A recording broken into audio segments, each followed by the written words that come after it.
لأن مصر جزء من الوطن العربي العريق، ولأن كل بلادنا العربية بتنبض بقلب وطن واحد.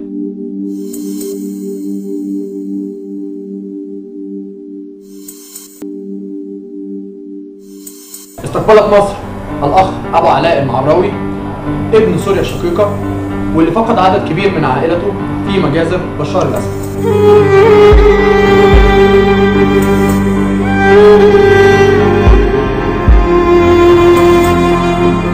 بنقدمه النهارده علشان نوصل للناس صوته وقد ايه الشعب السوري بيقدر يتصدى للظلم والوحشيه، وبيقدر يضحي بكل عزيز وغالي من اجل حبه للوطن من خلال اغنيه هيسمعها لنا.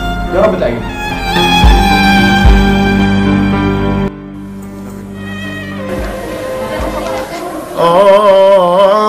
يا حيف يا حيف طخ رصاص على الناس العزل، يا حيف أطفال بعمر الورد تقتلهم كيف كيف،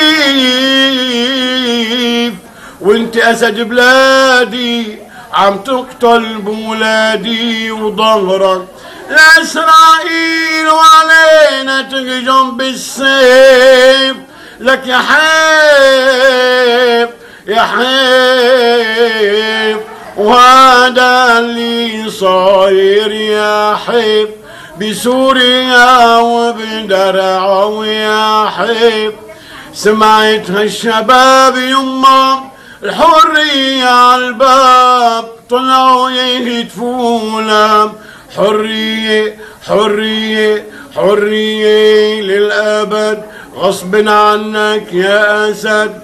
شافوا الدبابات يما قالوا اخوتنا هم ومش رح يضربونا، ضربونا يما بالرصاص الحي، ضربونا يما بالدبابات، ضربونا يما بالمليان، ضربونا يما بالطيران. يا حيف قتل الناس على الناس العزل، يا حيف أطفال بعمر الورد تقتلهم كيف كيف، وانت أسد بلادي وعم تقتل بولادي، وظهرك لإسرائيل وعلينا تهجم بالسيف. لك يا حيف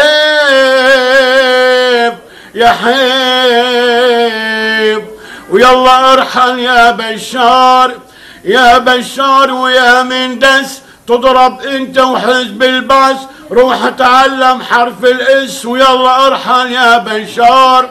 نحنا ما بهمنا النيتو، نحنا نجيبه من نص بيته، يا ريته يفهم يا ريته شو معنى كلمة سوار.